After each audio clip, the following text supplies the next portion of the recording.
Let's Talk About Myths, Baby is sponsored by Signature Hardware. If you're looking for that perfect item to take your kitchen, bathroom, or just your house up a notch, head over to signaturehardware.com. They have, honestly, some of the most beautiful housewares I've ever seen. The vanities, oh my god, vanities. Who knew they could be so absolutely stunning? And I am a big bathtub person, so yes, I've just longingly scrolled through all of their bathtub options because why not? They've got beautiful bathroom furnishings and kitchen furnishings. You could get an incredible rain shower, or a beautiful farmhouse sink, or maybe just a beautiful one of those things that hangs over your bathtub so you can have a glass of wine. I've actually picked out 8 different furnishings that really stood out to me on Signature Hardware. They're my style. I just love them. They're absolutely just goals. See for yourself at signaturehardware.com/myths. You will be amazed at the variety and the quality.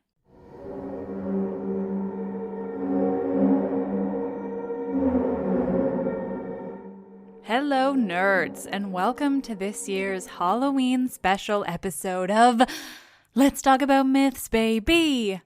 I'm Liv, your host who loves a reason to talk about witches and witchcraft. I am the generation of Sabrina the Teenage Witch on Friday nights, TGIF, and Charmed and Buffy, and I could go on. Millennials unite. Anyway, I digress. As I am wont to do, it's October 29th, and so when is there a better time for the spookiest episode of the year? I know I've covered the story of Medea before, but as I've mentioned so recently, some of those earlier episodes just aren't as thorough and well-researched as the ones I do now, and Medea, of all people, absolutely deserves an epically researched episode, or as I've realized in writing this, episodes. There will definitely be episodes. Because of the episode of the podcast Deviant Women that I was recently on too, I developed a newfound love and appreciation of Medea and her story. So if you haven't listened to that already, go do it now. You can subscribe anywhere you listen to podcasts. But I also have some absolutely wonderful listeners who have donated to the podcast in the form of books, which is why I can do this episode, because I now have a small collection of books on magic and witchcraft in the ancient world. So thank you all, because they are super cool. And if anyone is interested in donating that way in the future, it's still infinitely helpful and really fun. So head over to my website, and the Wanna Help page has the information on how to order me a book from my list of podcast-related books. But that is enough introduction. Let's delve right in to the origin story of the mad woman herself, if that's what she truly was, and the witchcraft she and her family were masters of.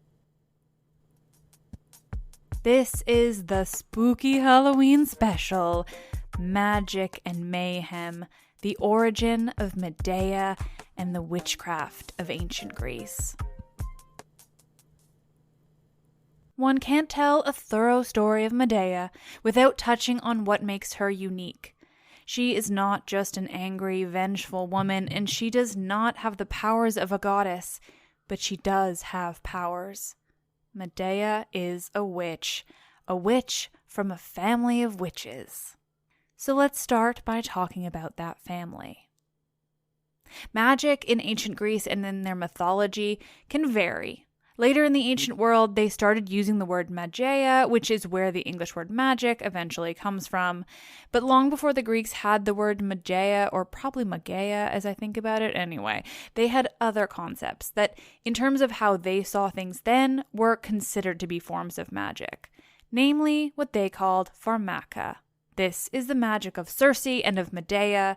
It's also simply where we get the word pharmacy, because this type of magic is the very idea of concocting potions and the like out of herbs and other natural things. Circe and Medea, though very different from one another, both were absolute masters of this craft, members of a small circle in the mythology. This practice of pharmaca is not widespread in the stories from ancient Greece, but these two women are some of the most famous and most impressive examples of masters of pharmaca. Helios is the sun.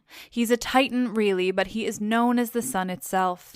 Helios drives his chariot across the sky every day, bringing daylight to the world. According to Diodorus, a man whose version we'll be using a lot today, the sons of Helios are Aeetes and Perses. These men are almost always determined to be the sons of Helios, but otherwise the version kind of diverges. And both of these men were known to be exceptionally cruel, just horrible. Pretty quickly, Perses has a daughter, though with whom it isn't clear. And this daughter, well, she is a favorite of, I would argue, almost everyone who listens to this podcast. Certainly, she is, based on the requests I receive quite regularly. Let me tell you all, I'm working on it, but finding information on this ancient soul is harder than most. Because, well, in Diodorus' explanation of this family, Perses' daughter is Hecate. Hecate, like her father, gives absolutely no fucks. She likes to hunt, our Hecate, but when she's not successful in her hunting, she turns her bow and arrows on the men around her. This I just find entertaining, but then it's safe to assume certain things about the men in stories like these, based on everything else I've covered in mythology up until now. Hecate, other than killing men when she can't hunt for herself, is an early user of pharmaca, this use of plants and herbs to perform, what the Greeks saw as magic. It's said that Hecate discovered aconite, wolfsbane, or monk's hood, the poison from which the Greeks would tip their javelins and spears. Hecate would test her drugs quite regularly, and she'd test them by mixing them into food, which she'd then give to strangers she encountered, and then she'd just watch. Diodorus even says that Hecate used her drugs and her magic to kill her own father, Perses, and to take over his throne. Hecate kills him with her drugs and she takes over. Like her father, she quickly becomes known for her cruelty. I want to believe it was her just taking no shit and standing up for herself, but based on what we know in this version, I would say, no, it's legitimate cruelty and not necessarily just a result of the patriarchy. She seems like actually a villain. But once Hecate has taken over the throne, she marries. And she marries her uncle, Perses' brother, Aeetes. Together, they have 2 daughters and a son. The daughters, our girls Medea and Circe. As I mentioned at the top, this again is all from Diodorus. It is not the be-all and end-all of Medea's parentage or of this family in general. Medea is, as far as I've seen, always the daughter of Aeetes, but otherwise it varies greatly. Hecate is not always her mother. In fact, she's quite rarely described as her mother, and Circe is often described as her aunt and not her sister, as is the way in Madeline Miller's telling of the story. But this version connects all the mythological witches together, which is why it's my favorite. Hecate as this mother witch and her daughters, badass queens, Medea and Circe. It's a dynasty.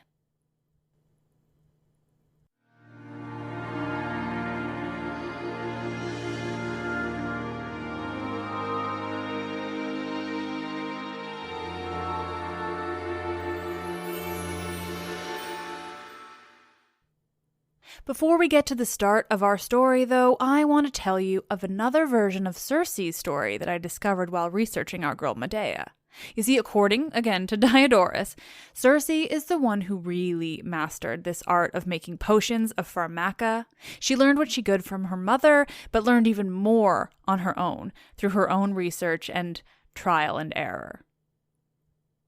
Circe becomes so well-versed in this that she surpasses even Hecate. But Circe is given away in marriage to the king of the Sarmatians, who are sometimes called the Scythians.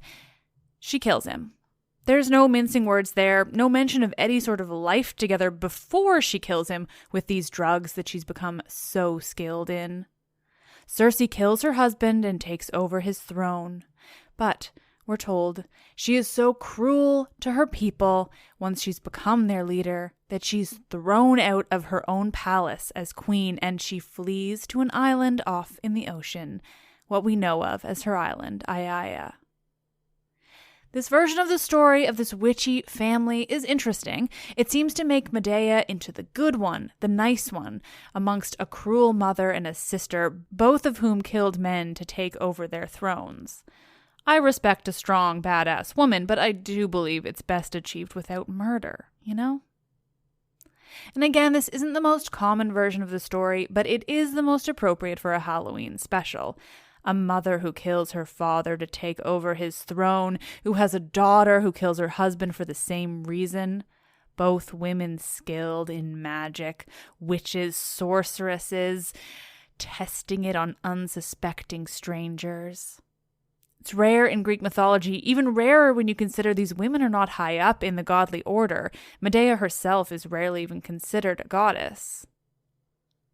What is too bad about this version, though it does connect them all together in this kind of witchy dynasty, is it places Hecate in the same status as Circe and Medea. It takes away the much more powerful goddess of the underworld that she's often considered as.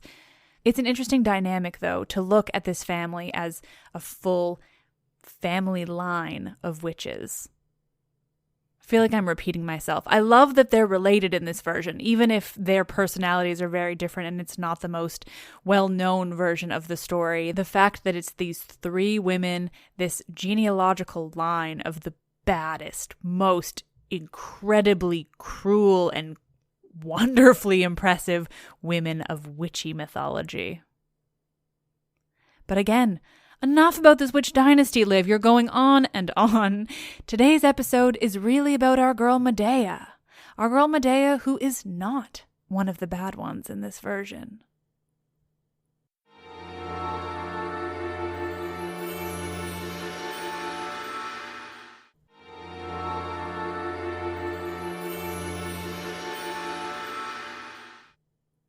In comparison to her mother and sister, when Medea learns pharmaca and the powers of these drugs and potions, she uses them very differently. Medea uses her powers, her learned skills, to save strangers rather than harming them or testing on them.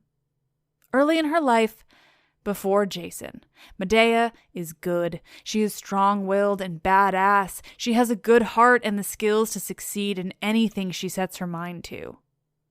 Medea learns her witchcraft from her mother, making her incredibly powerful and skilled beyond almost all other witches of mythology.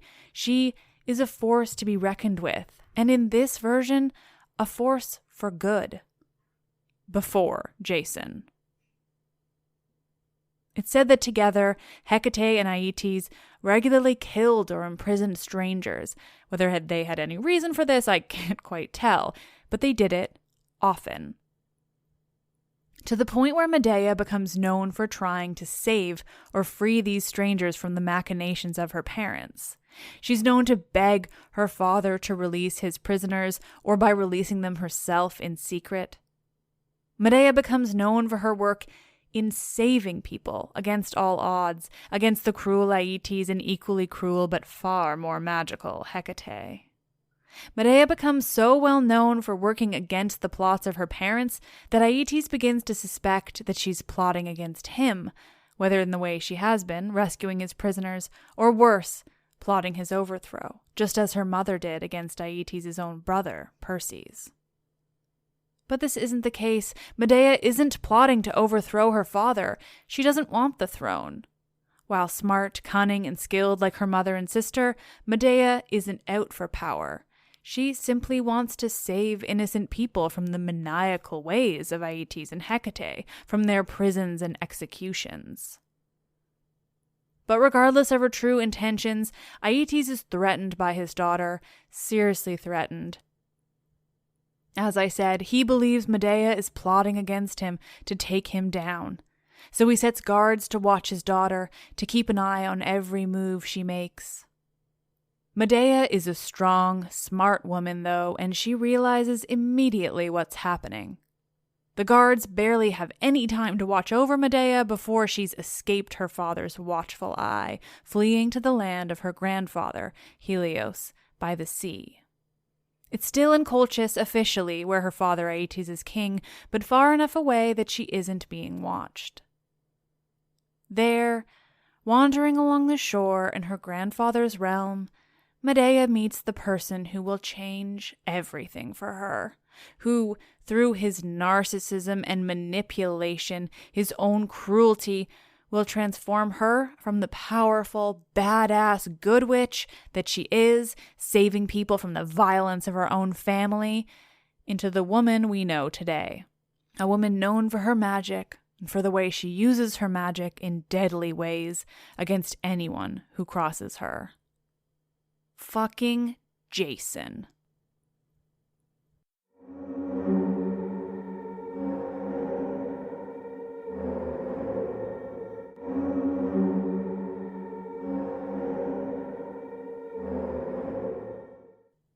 On the shores outside her father's kingdom in Colchis, Medea meets Jason and his crew on the ship, the Argo.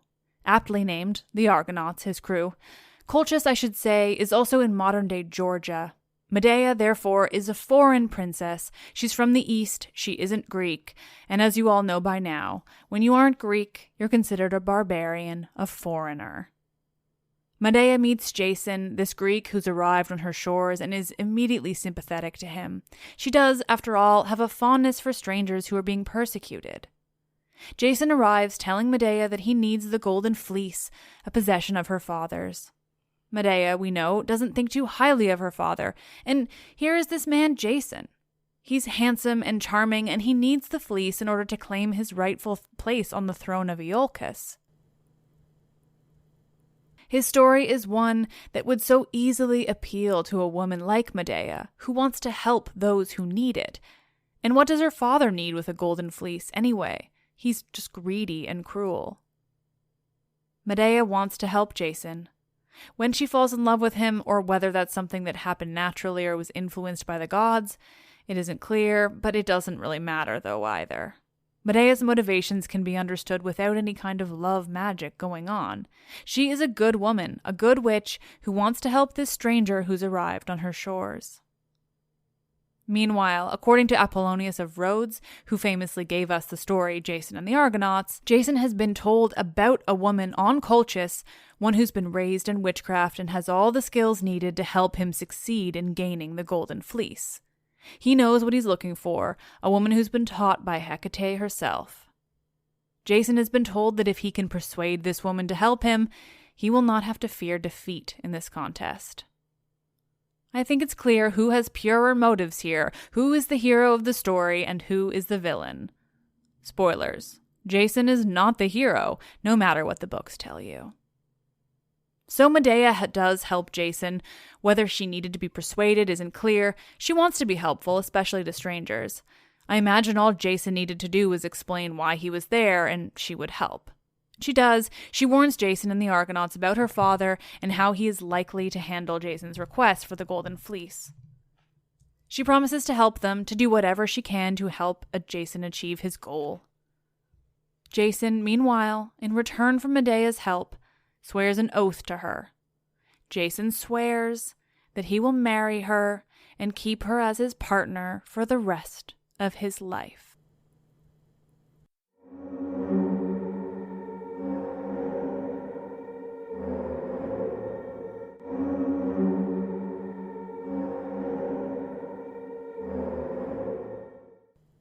Medea tells Jason that she will help him win the golden fleece and therefore win his rightful place on the throne of Iolcus, and he in return swears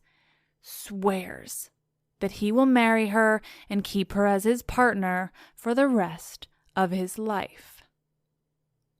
So Medea puts her plan into action.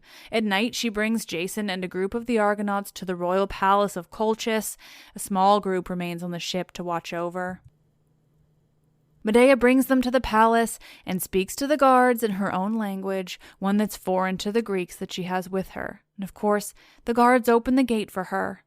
She is, after all, a princess of Colchis, the daughter of Aeetes himself. And so it starts. Jason prepares to complete a set of tasks assigned by Aeetes in order for him to acquire the Golden Fleece, and Medea prepares him for it. Medea tells him everything he needs to do in order to succeed. Without Medea, Jason would be dead 10 times over. But that's for another episode, because there is too much to say about this badass woman that is Medea. So next week, Medea, Medea, Medea.